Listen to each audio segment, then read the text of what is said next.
at the time that I heard this vocalization, there was this momentary flash of light in the middle of the woods. No people, no buildings around, nothing that could have accounted for that light naturally, or accounted for the fact that it happened at the very instant I heard this vocalization.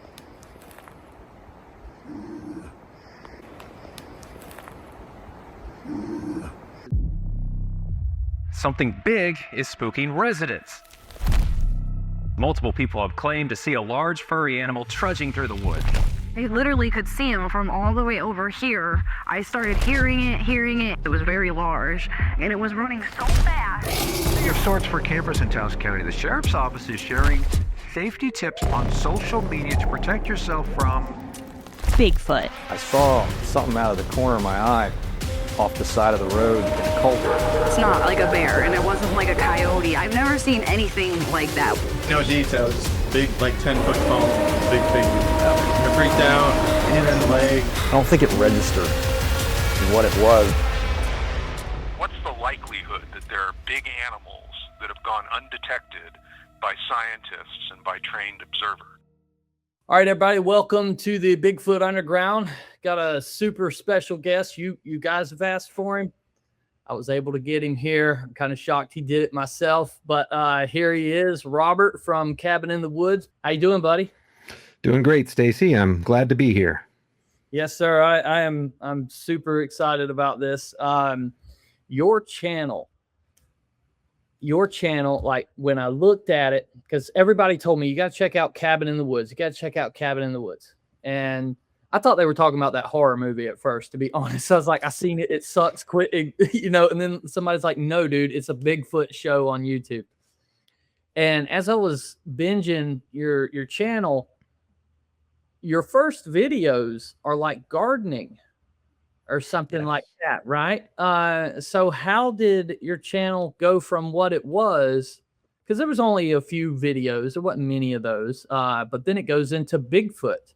And you went from like 0 to hero. You got like, I think 130 something thousand subscribers at this point, but in a really short amount of time. So I guess it's a two-part question.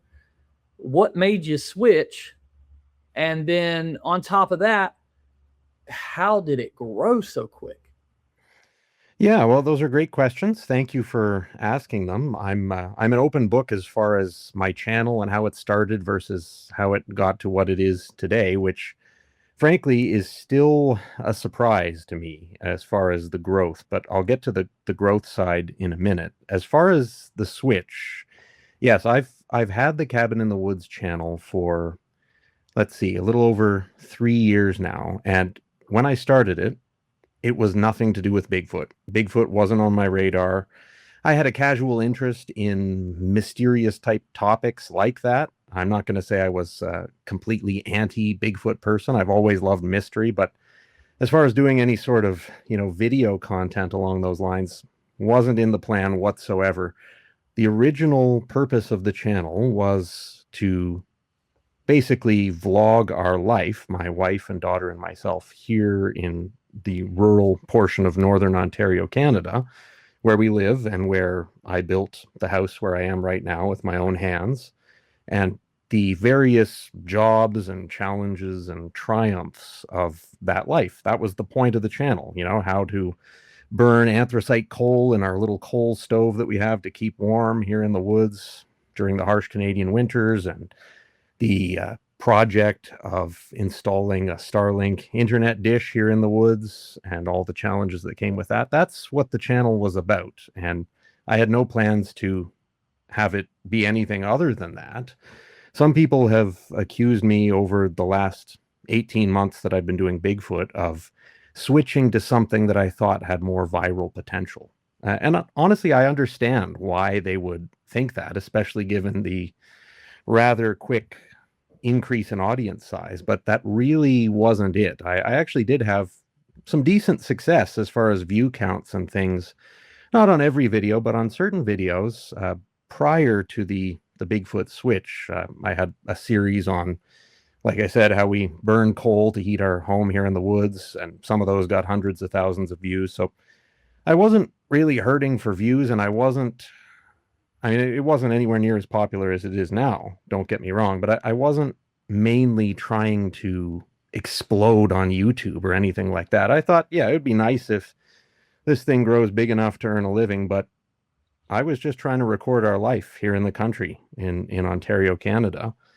And then a little over, let's see, I guess coming up on 18 months ago, I saw a Sasquatch on the west coast of Canada while my wife and daughter and I were on vacation out there. Had never been to the west coast before. We had always wanted to go, so we saved up our pennies and booked an Airbnb cottage on Vancouver Island in British Columbia. And a bizarre series of events there culminated in me seeing something. It wasn't an amazing sighting, but when I objectively looked at everything that had happened, Sasquatch was the only thing that fit.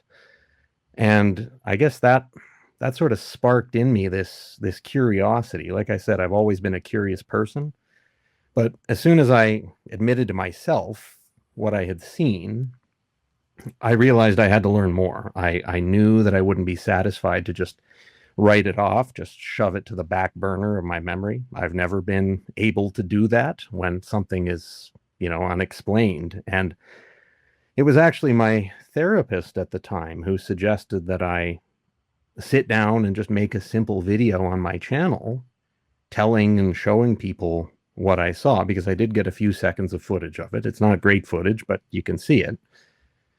Just explaining it and seeing if anyone else had a similar experience, and just putting it out there. And so I did. And that video got something like 100,000 views, which was quite a bit better than average for me at the time. And I realized again that I didn't want to stop trying to understand what I had seen, trying to get to the bottom of all this. So being a filmmaker by trade, that's how I've earned my living for near 20 years now, making videos for other people, and then more recently for myself on this YouTube channel. So I decided to continue the research to satisfy the questions in my own mind about what I'd seen, but also to turn those into videos, because people seemed to like the first one, and I thought, maybe we put our heads together, the folks who are watching this stuff and me, and maybe we'll make sense of all this somehow. Maybe I'll eventually get to the truth.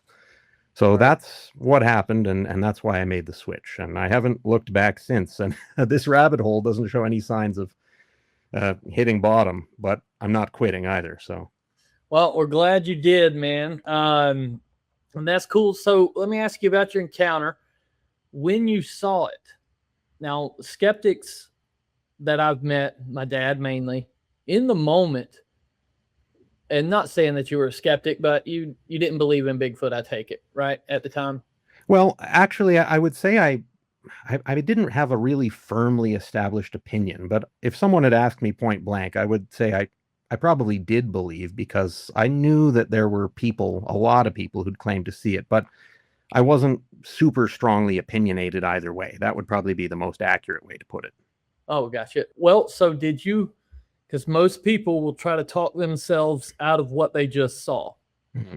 Was that your case at the same time, or did you just accept it? I mean, because you videoed it, so there's that as well. But even though my dad had videoed the thing out in Torreya State Park, he, like 2 weeks later, was like, all right, which one of your buddies was that?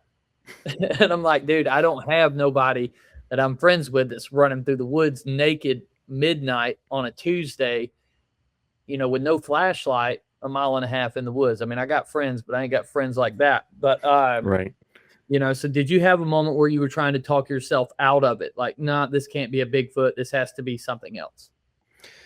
Well, yes, it was more than a moment, actually. It was more like several days of gradual, almost reluctant acceptance, because when I saw it, it didn't immediately jump out at me as a humanoid-shaped creature. It was quite obscured by trees and foliage. It was a dense patch of woods on Vancouver Island there on the southern tip of the island. And the view wasn't great, and the footage wasn't earth-shattering compared to some Bigfoot clips out there.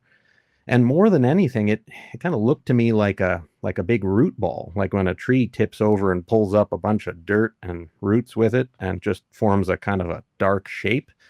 It looked more like that than anything else. And people who have seen the footage have remarked as much as well. But what I couldn't get past, the proverbial pebble in my shoe about what I had seen, was the fact that the reason I turned my head in that direction when I was in the woods that day, and the reason I looked at this thing, is because movement that it had made caught my eye. I was looking in one direction at a tree that I think was actually connected to this creature in hindsight. There was this tree in the middle of these dense woods that had been basically uprooted, fresh green foliage on it. It wasn't root rot, it wasn't wind. All the other trees around it were up. So I was looking at this tree, trying to figure out what the heck had happened with that. And then to my right and further ahead into the bush, I catch this little bit of movement out of my peripheral. And that's what caused me to jerk my head over. And lo and behold, there's this big hulking black thing there. And again, it was obscured enough that it was hard to pick out features. It kind of had what looked like a head, and between the foliage and the branches and things, what could have been shoulders. But I was quite far away. You can see more detail, in fact, in my footage when you zoom in on it than I could see in person in real life. But I wanted to believe it was a root ball. My heart was in my mouth, and I had sweat beating up on my forehead as soon as I saw it, because instinctively I knew that it had moved. I knew that's why I had caught that movement and jerked my head over and looked at it. But afterwards, I tried to talk myself into the idea that it was a root ball. But the more I thought back and replayed it in my head, the more I realized, come on, buddy, you're lying to yourself here. You know the thing moved. Right. So what the heck was it? It's too big to be a bear, wrong shape to be any person or animal that I know of. So I was left with Sasquatch, and I have settled on that as the only reasonable explanation that fits the facts, fits what I saw. Right. Gotcha.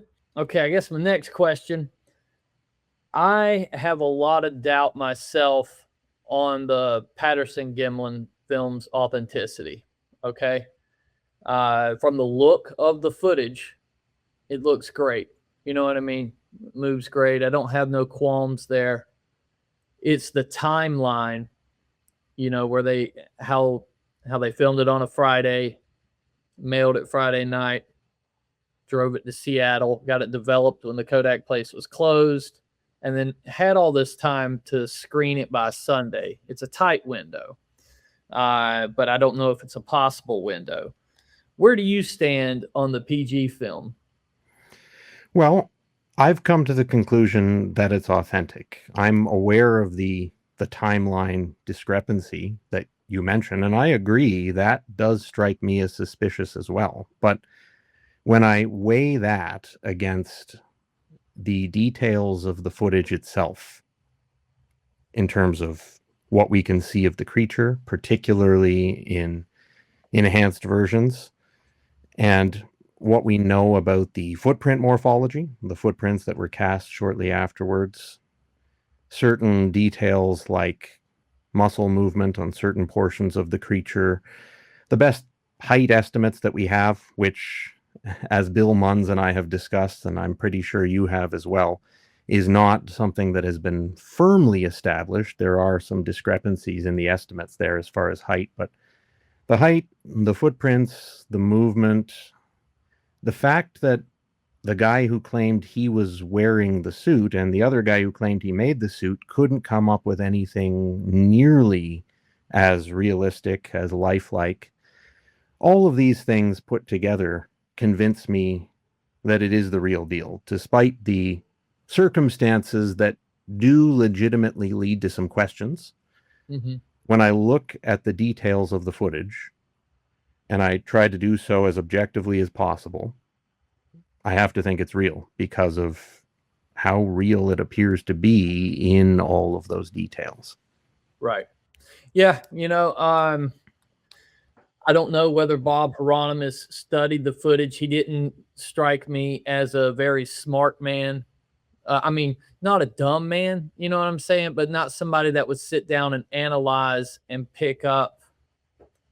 Because when Patty walks, she kicks her right foot out every time. And when Bob Hieronymus is trying to walk like Patty, and when he's just walking, he does the same thing. That's my only issue with the footage, right? And that I can't visibly see a butt crack.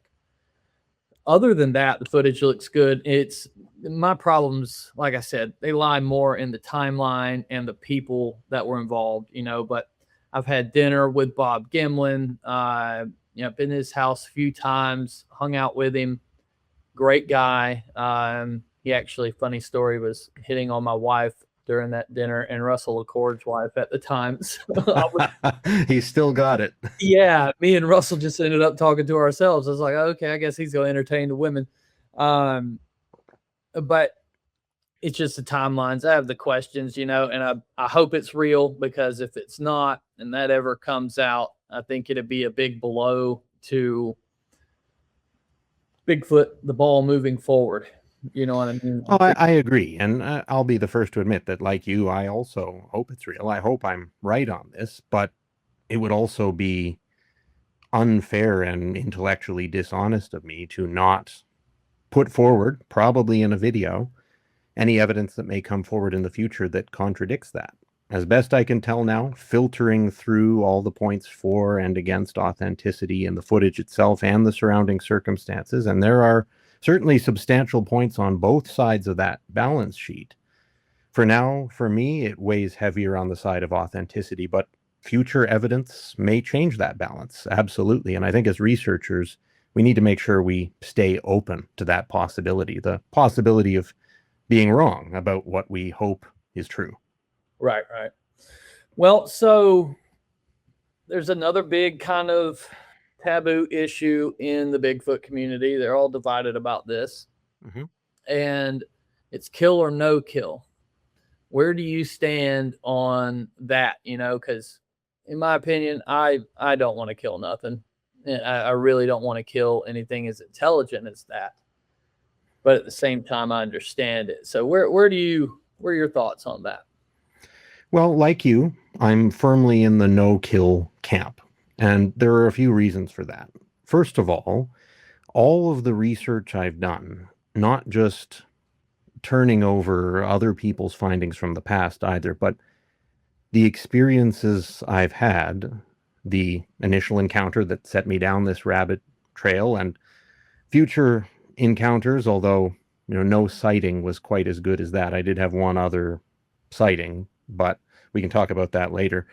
But my own experiences and other people's who I trust tell me that the level of intelligence we're dealing with here is beyond that of any known animal.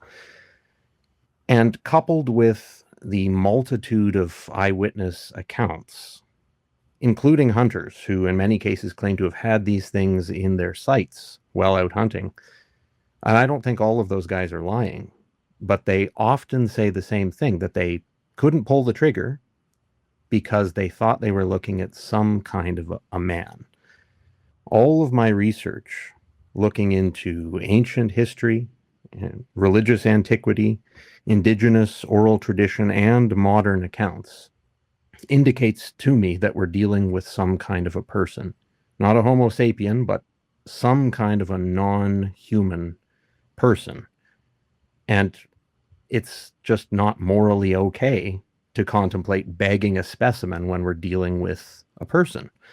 For instance, when we look at the few uncontacted tribes in the world, in places like Papua New Guinea, for instance, there are strong forces in place to insulate those tribes against contact with the outside world. And of course, in 90% of cases, they're ultimately unsuccessful. There almost always is, in the end, contact with the outside world with these few remaining uncontacted tribes who are still, in terms of technology, more or less in the Stone Age. But there's a recognition that insulating them against all of this is probably ultimately better for them. And equally, it's not even on the table to contemplate bagging a specimen to prove that these slightly different but clearly human people are out there uncontacted. We would never consider it. No one's going to go in there with a rifle and bring one home to prove that the tribe exists. So why do we do it with Sasquatch? Well, obviously we contemplate it with Sasquatch because those who are considering that option think we're not dealing with a person. But again, all the research I've done, the experiences I've had, the experiences from other people, not always, but for the most part, they point me towards the conclusion that this is a person. And you shouldn't shoot people to prove that they're there. Right. I'm torn on what Bigfoot is at the end of the day. I've had experiences that would explain both sides, it being some type of person or a primate, and then it being something supernatural or something like that. But I think if I had to go down the, it being some type of person, I'd probably think it's more likely a Neanderthal, right? Maybe pockets of them alive around the country, and the government's got to know. That's another thing in mind. Like, if I know they're real, I saw one, I'm not special. I believe, with all the thousands of employees that they have out in the woods at all times, they've had to come across the body or something to that degree. No, I don't doubt it for a minute. So in all the research you've done, because you are I would put you up there with a Bigfoot expert. I know people hate hearing that claim, but you know your stuff, and with that said, what's your favorite, I guess, historical Bigfoot encounter? Something like Albert Ostman or anything like that. Yeah, that's a great question. I'm not sure that I've ever narrowed it down to one favorite, but the Ostman account is a fascinating one. And in the interviews with him after the fact and the cross-examinations done of him by people like John Green, I'm struck by the fact that there are just enough small changes in his accounts over the years, not pertinent changes to the central events, but the sort of small changes you'd expect from someone recalling events rather than inventing them, that indicate to me truthfulness. I've done a video on the Ostman encounter, and I'm convinced that it happened, as he said. So that would certainly be right up there. But I think if I had to pick a favorite, it wouldn't boil down to just a singular historical account. I've recently been delving into references to what I believe to be Sasquatch from antiquity, from religions and also ancient cultures around the world, hundreds and in some cases thousands of years in the past. And the fascinating thing that I've come across recently in that research is that there's a remarkable consistency in the tellings, the explanations, the warnings, and the relationships described between the people of these eras and locations, and what they often refer to as, when translated to English, the wild man or the hairy man. When you look at the details of the descriptions, of the warnings, of the suggestions not to go to certain places at night that were recorded by these tribes, as I said, in some cases thousands of years ago, it sounds like you're reading a modern Sasquatch encounter. So rather than narrowing it down to one historical account, I think my favorite historical element to this is the fact that we have this amazing consistency through the years amongst different people groups, separated by oceans in many cases, before eras where it was possible to travel those oceans by ship and exchange information and ideas and stories and histories. And yet the consistency is there. The warnings are there. The understanding that these weren't just animals was there. And that's probably the pinnacle of what I like about this historical trend, is that in many ways, these people of the past, they seem to understand these beings more deeply than we do today, where unfortunately, it's a mishmash of confusion and disagreement in the Bigfoot space more often than not. Right. Now, do you subscribe to Bigfoot being in the paranormal realm? I know you've heard it, you know, and where I kind of get in that lane is the orbs that we see. We don't always see them with Bigfoot encounter. A lot of times the orbs are by themselves, but like when I took Small Town Monsters out, we had knocks, and then we all saw an orb immediately after. So where do you stand on that? Do you what do you think could be going on with the paranormal aspect of Bigfoot? Yeah, that's a great question, Stacy, and I'm glad you asked it, because everyone has to broach the subject of the paranormal elements of Sasquatch if they stay in this research space for any length of time. And I'll be honest, I was reluctant to do that for a long time. I mean, if you look at a number of my early Sasquatch videos after my initial encounter, I thought we were dealing with an ape, an elusive bipedal ape that is just really good at hiding. And I had all sorts of factual reasons that I would often use in friendly debates in the comments sections of my videos when I was in the undiscovered ape only camp. The fact that, for instance, North America alone has 2.1 billion acres of wilderness. You know, people think that we can see every inch of every section of forest in the world, and certainly there's satellite coverage planet-wide, but to think that we have constant views and access to all of that land, it's ludicrous.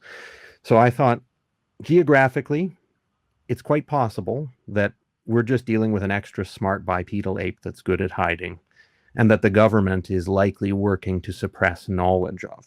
That was my conclusion. Occam's razor, it seemed like the simplest explanation at the time, and every time I came across a paranormal type account or was confronted with that viewpoint on things, I would dismiss it, or at least shelve it for later examination. But I'm now in a very different camp. I've come to the conclusion that these beings do have abilities that we don't fully understand, abilities that move them firmly outside of the only an undiscovered animal category. As far as what that makes them exactly, well, I'm still working on figuring that out. But there was a detail of my own initial encounter on Vancouver Island, something I only noticed after the fact, months after the fact, as a matter of fact, while looking through the footage I got of the night before my sighting, because some weird things happened there too, and then the sighting itself, and trying to make sense of this additional detail, which was basically a momentary flash of reddish light in the middle of the dark woods at night, at the very moment that I heard what I believe to be a vocalization from the creature that I would go on to see the next day, my sighting. I heard it before I saw it, and only after the fact, in looking back at this footage, because I was walking and filming with my phone at the time that I heard this vocalization, there was this momentary flash of light in the middle of the woods. No people, no buildings around, nothing that could have accounted for that light naturally, or accounted for the fact that it happened at the very instant I heard this vocalization.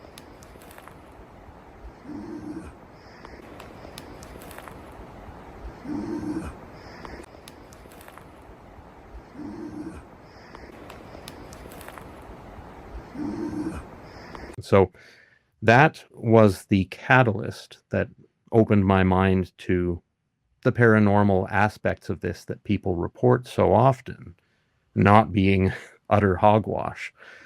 And then, as you said, you start looking into the percentage of encounters that involve something like orbs or creatures that seem to have some sort of shape-shifting or translucent element to them for at least a portion of the time that they're seen by the witness. I also had people that I very much trust, people I know who are down to earth and not flighty and skeptical by nature, talked to me quite reluctantly about telepathic communication that they had received from what they believe were Sasquatches, in combination with noises and rocks being thrown and that sort of thing. So I do think that there are paranormal elements to these beings. I don't much like the term woo-woo because I think it's unnecessarily dismissive. I think it's important to keep in mind that at one time or another in history, everything that we currently have technological, scientific, and biologically grounded explanations for would have been seen as supernatural. Both human technology and the abilities of certain animals. The cuttlefish, for example, can basically turn invisible. Polar bears are invisible in certain lighting conditions when they swim underwater, and the list goes on. So to summarize that rather long-winded answer, yes, my own experiences and my research, but first and foremost, my commitment to stick with the evidence wherever it leads me, no matter how uncomfortable, has led me to the conclusion that there is something very substantial to the paranormal aspect of this. Right on. Yeah. And, I respect that because, like, I'm friends with Cliff Brackman. Love the dude. He just will not go down the road of it being anything but an ape. And I think that's detrimental to moving the ball forward because when you look at it, we really don't know any more about these creatures. We theorize, but we don't know any more about these creatures than we did when Roger Patterson caught the footage.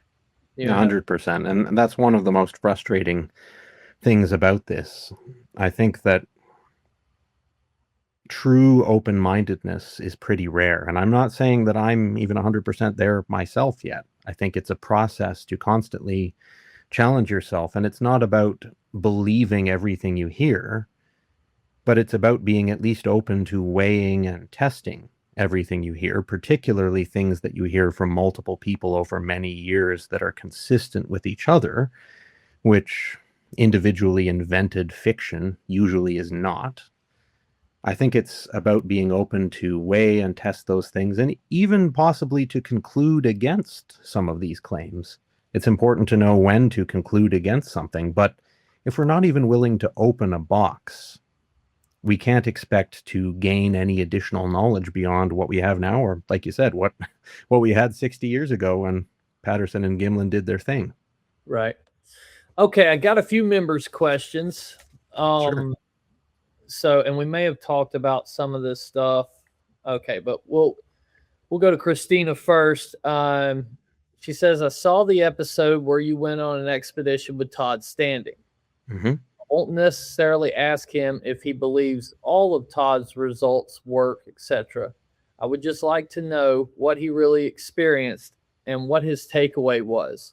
Also, I do want to ask him if he has ever had any sort of dogman signs experience and where you stand on that cryptid. So it's like a two-parter. Sure. Well, yeah, so I'll start with Todd Standing. So the second sighting that I hinted at, I have had two that I consider definite, and it took place this past October while I was out on expedition with Todd Standing and a handful of other gentlemen in the forests and mountains of British Columbia. Not Vancouver Island this time, but inland British Columbia. The closest town was called Radium Hot Springs, but we weren't all that close to there or any other civilization. We were quite out in the middle of nowhere. And the initial part of the 7 days I was out there involved some signs that I was quite skeptical about, to be honest.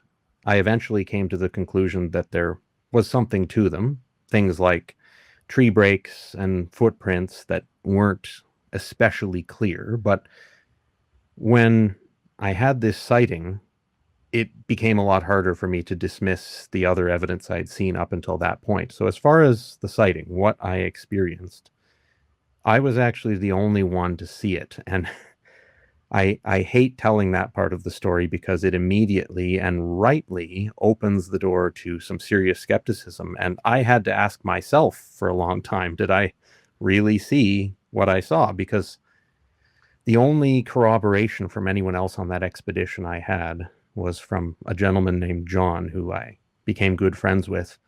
He was near enough to where I was when I had the sighting that the couple of tree break noises I heard seconds before seeing what I saw, he heard those as well. He knew the direction they had come from. I got him on camera showing me where they had come from and the fact that he had heard them. So that helped me mentally, because what I saw was, again, it was kind of similar to my first sighting in that it wasn't a super obvious, immediate conclusion that has to be a Sasquatch and nothing else. I questioned it. I questioned it to Todd and the other guys there. I explained in detail what I had seen. I asked them all for their objective opinions. There was one gentleman there, Richard, a structural engineer by trade, who was very skeptical by nature.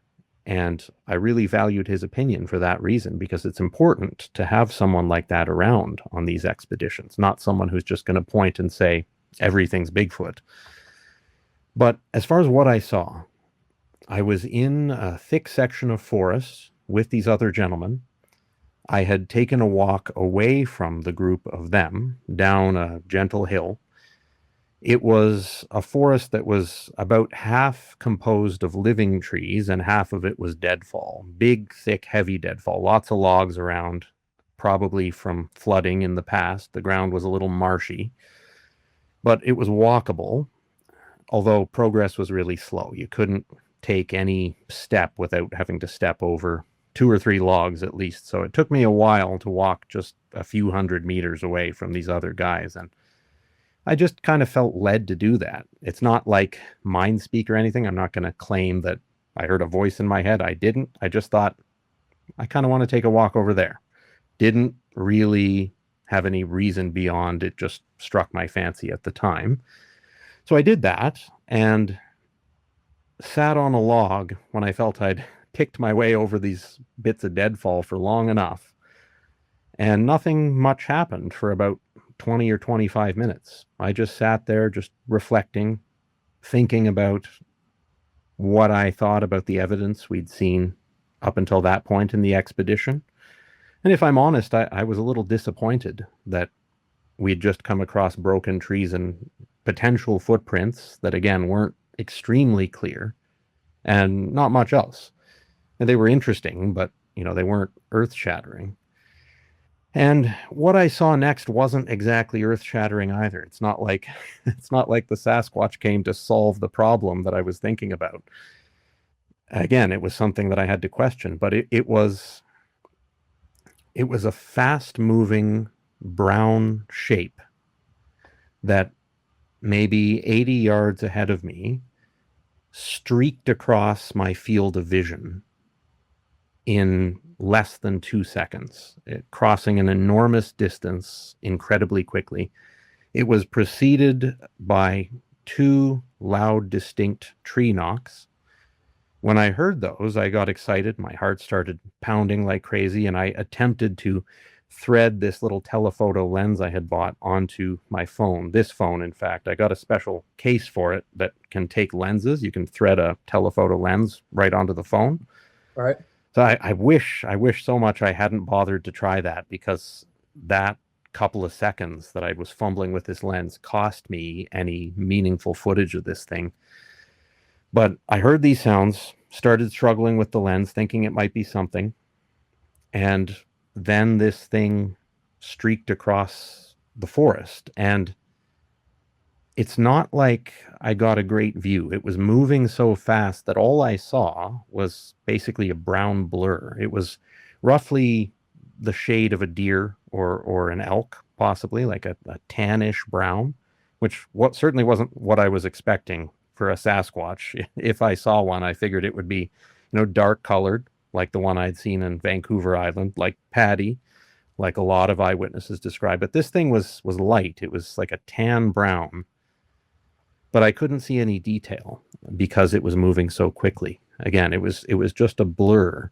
And I asked myself, could that blur have been an elk? There were elk in those woods. Could it have been a fast-moving grizzly bear? But the answer was clearly no, because the shape of the blur was like tall and rectangular, like something moving on two legs instead of four. Like when an animal is running so fast that it blurs, doing so on all fours, you'll see a blur that's kind of low to the ground, roughly the shape of the animal. But that's not what I saw. I saw something that was, an upright blur, if that makes sense. And the part that really struck me, two details that are going to stick with me as long as I live, because they don't make any sense physically or biologically.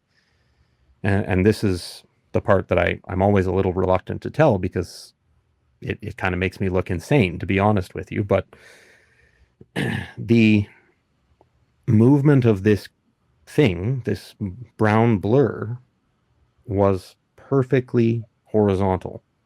There was no loping up and down, no cycling of steps, which anything that was running through those woods would have needed to do to get over all that deadfall. It would have needed to be constantly leaping, whether you were on two legs or four, even if you had the agility of a mountain lion, which is another thing I asked myself, could it have been a mountain lion? But it wasn't, because, again, mountain lions, they're low to the ground. Mm-hmm. They run on all fours. They're not very tall at the shoulders. But this thing was tall and upright, but it was moving like there were no logs on the ground, like there was no obstruction. It was almost like it was on a rail, like it was riding some sort of invisible hovercraft over all that deadfall or something, which didn't make any sense to me, because I had just spent like 20 minutes picking my way over this deadfall. And I'm a pretty tall guy. I'm 6 feet tall, but I was going as slow as a tortoise, because you constantly were having to climb over this deadfall. And this deadfall continued as far as the eye could see in every direction in this patch of woods. But this thing was acting like it wasn't there. It was acting like it was just hovering. And the weirdness of that was matched by the weirdness of the fact that it didn't make any sound. It didn't break any branches or like knock over any of the logs. I was expecting to be hearing crackling, branches breaking. I was expecting to see some of these logs being pushed to the side as this big brown blur went through. But in the maybe 1.5 seconds that it was within my sight, there wasn't a single sound. No breaking trees. There were the sounds of the tree breaks just before I saw it, two distinct cracks. And those were the sounds that this gentleman, John, had heard as well. But after that, when I actually saw it moving, it was utterly silent. And then moving just perfectly flat, impossibly flat, given the terrain. So I didn't know what to make of it then, and I don't now, other than the fact that I know what it wasn't. I know it wasn't a grizzly bear. I know it wasn't a mountain lion or an elk. And that was one of the things that further cemented my belief that these beings are not strictly bound by physical laws in the way that we are. Not to say that they're not physical. Clearly they are. They leave physical footprints and hair and all the rest of it. But I don't think they're as limited to the physical realm as we are. And that sighting cemented my belief in that direction. Right. I had a similar sighting with Justin Smaya in the Sierras back in 2014. And when we walked up on it, it was like in the corner of a trail, but it was sitting down with its back to us. And he grabbed me and was saying, "Bear, bear, bear." We started running, and then I seen this thing stand up. Well, it run through this little like cut of brush. There was like maybe 30 yards of pine trees there, right? And then there was a field on the other side of that. Well, when we got back to the main road, it was crossing that field, and it looked like it was on roller skates. Just looked like it was gliding, and then it went down this hill, went down the side of this mountain. I shouldn't say hill. This was a mountain, but it went down the side of this mountain at a speed that, and then I could hear it. I couldn't see it at this moment, but it was going down it so fast. And with all the deadfall, had we tried to go down that at that speed, we would have been seriously injured. So I know exactly what you're talking about. And that's another one of those things that I don't know if it's doing that because of its gait or its locomotion, and then another thing, when it was running, it looked like it was wading through water with its arms. It was a super weird motion, but yeah, I know exactly what you're talking about. And that's just one of those things that, I know they're real, and that's where my knowledge stops. Yeah, well, that's just it. And it's interesting. You mentioned roller skates. I hadn't thought of that analogy, but that is very accurate in its mental imagery to what I saw. Like it was just gliding on roller skates. That's a perfect description. And clearly, you've seen something just like that. I have no doubt of it because of the mental picture that your roller skate description put in my head. But yeah, like you say, I'm not a fan of the term Sasquatch expert because beyond knowing that they exist, it's pretty difficult to form any firm conclusions at this point. Right. Okay, so I got another one from a girl named Rachel Garrard, and she is a biologist. And what she wants to know is, what are some common rules across ancient cultures to safely and respectfully coexist with Bigfoot? This is actually the main thing that drives her. Well, that's a great question, and I'm glad she asked, because this is the sort of area I've been researching most recently in the last couple of episodes I've put on my channel. Basically, whether you're looking at indigenous folks of North America, the Yokuts from California, for example, or the ancient native Solomon Islanders, or Central African tribes, the sort of warnings you hear about what they describe as hairy wild men or hairy humanoids of some sort, they always have the same hallmarks or very similar ones. And number one is you don't go to certain areas, especially not at night, because you might not come back. That's one that you hear time and time again from many different people groups throughout antiquity and across the world.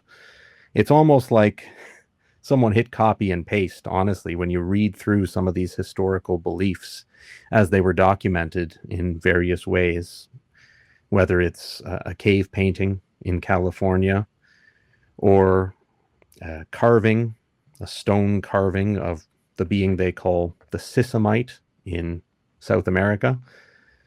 The sort of warning-like quality that these ancient peoples put forward, it almost always involved staying away from certain geographical areas. But it also very often, with quite surprising consistency, put these beings in a category that was different from the tribe doing the documenting, but also different from animals. They weren't lumping these things in with bears and wolves and tigers and lions. They knew that they were something else. They knew that they had agency and intelligence different than ours, but perhaps equal in a different way. Right. Gotcha. Okay. So I got just a couple more, man. I really appreciate your time. It's been a great conversation. Zuli wants to know, what do you think will be the aha moment for Bigfoot? And I'm assuming she's meaning for the general public. That's a really interesting question, and it's one I'm not sure I have a great answer for at this stage, because to answer it properly, I think we have to have a better understanding of what these beings are exactly. So for me, I'm trying to share the research that I'm doing, the conclusions I've come to, as far as they go, through my YouTube channel. And I'm also currently working on a book, because I think that people ought to know this stuff And again, I'm certainly not calling myself a Sasquatch expert. I learn new things every day, and I want to make sure I remain open-minded enough to continue learning and to admit when I'm proven wrong on something. But as far as an aha moment for this discovery process, I don't think that there's anything that can give that anymore. It used to be that I thought a certain new piece of footage, this Patterson Gimlin film, something close up and undeniably real would do it. But we've got AI now, and we've got determined hoaxers, and we've got a jaded public who believes everything is a hoax, even when it isn't. So I don't think footage alone will do it. I think that it can certainly move the needle, particularly when you do all the background legwork like you're doing, Stacy, to show that there's a traceable series of events that led to that footage, that there is corroborating evidence, that analysis has been done by objective third parties. Those things all help. But when it comes to changing minds and hearts on something that, frankly, is pretty frightening to accept, I'm not sure that any one thing would be the aha moment. So for me, personally, I've been asking myself, where does that leave us as researchers, as truth seekers, when it comes to Sasquatch? And I think the answer, the best answer I've been able to come up with to date anyway, is that we should seek individual understanding of these beings. Perhaps a relationship with them built on mutual respect, if that ever becomes possible. And I think that that understanding, if achieved by enough people, will cumulatively lead to the aha moment worldwide, but not one that involves leveling a gun at these beings. One that involves, again, mutual respect, understanding of another people group. That's what I think needs to happen. So I think the best thing we can all do is individually do our own research and try to put ourselves in the right mindset and physical location to have experiences. 9 times out of 10 we won't, but that one time that we do can contribute to that understanding, which I think will ultimately be the deciding factor in this discovery process. Right on. Yeah, that's a good answer, man. Okay, so the last question is fun. Nothing to have to think too hard about. When I won a research grant from Bigfoot Bounty from Spike TV, I got to check off bucket list places on places I wanted to go Bigfooting, right? Do you have a bucket list place that you want to go look for Sasquatch? I have a few. Yeah, that's an excellent question. I have a few. And in fact, I'm planning within the next year or two to hit a number of those, maybe even all of them, and document as best I can what I find, if anything, to, again, try to reach that point of understanding. As far as the locations, one of them would be the Bluff Creek site, not because I think that I will see anything new, but just because I think every serious Bigfoot enthusiast ought to spend a little time there. But as far as for my own discovery, I've always wanted to check out the outback of Australia, the places where Yowie sightings are very common, the Australian version of Sasquatch. I have a friend in Australia, a gentleman named Josh, who's been helping me with the channel and my research, and he and I are planning to get together and visit some of these well-known quote-unquote Yowie hotspots. So that would be one for me, to observe, or at least put myself in a position where it's possible to observe a version of these beings that isn't in North America. Chances are I'll go there and I'll see nothing, but maybe I'll hear some cool stories from the indigenous Australians, which honestly would be more than enough of a win. even for such a long trip. As far as other locations, I don't really have another specific one in mind, but I have a location-based philosophy in mind. What I'd like to do is go to places where no one else goes. The most remote of places in the Canadian and American wilderness. I'm not talking about guided expeditions where there's a group of people. I'm talking about the sort of places where I might have to be airlifted in, right, and I might not make it out again.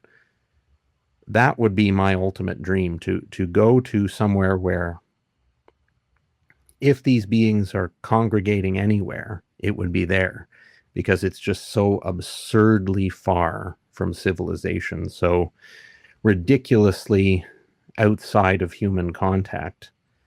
Now, there would be considerable risk involved in that, obviously, and I do have a wife and daughter to think about, so there are complications, but those would be the two for me. Australia, and then somewhere, probably in North America, anywhere really, that I think has a reasonable chance of being hospitable to these beings, that is so remote that I'll be utterly alone. Just me and the wild, and maybe the Sasquatches, if I'm very lucky and blessed. Right on. Yeah, my spot like that, because I've often wanted to do the same exact thing, go to somewhere that's just super remote, is I want to go to the Nahanni Valley. Good one. I know people go there a bunch, but that place is in the middle of nowhere, bro. And some of the stories I've read out of there, like mastodons and all these things, it feels closest to Jurassic Park as I can think of, and that ultimately be where I want to go. Well, brother, I appreciate your time. It's been a great conversation, like I said, and if you ever get the urge to come down to Florida, let me know. I will show you around, hook you up, whatever you want to do, brother. Well, I would love that. I really appreciate it, Stacy, and thank you so much for having me on. It was a lot of fun. Yes, sir. You have a good day. You too. Bye for now. Thank you for watching the Bigfoot Underground. Now, if you like what you saw tonight, please hit that like button, subscribe, and smash that notification bell so you can be alerted when I drop new content. Now, if you'd like to be a guest on the show or have a story that you'd like to share, please email me at BigfootStacy13@gmail.com. Till next time, stay safe and stay squatchy.